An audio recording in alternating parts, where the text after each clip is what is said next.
Yan po ang aming dinner ngayon. This is fried beef, watermelon, this is lettuce. Ito naman po ang siomai. This is my homemade siomai. Kung mapapansin nyo po, yung siomai is manipis lang yung kanyang wrapper. Bali, ang wrapper na ginamit ko dito is yung pang lumpia lang po.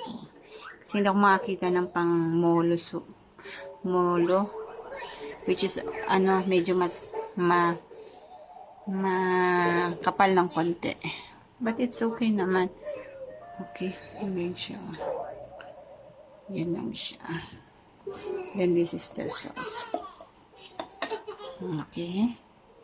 Hindi naman maarte si Habi. So kahit anong lutuin ko, kinakain naman niya. Our rice is basmati.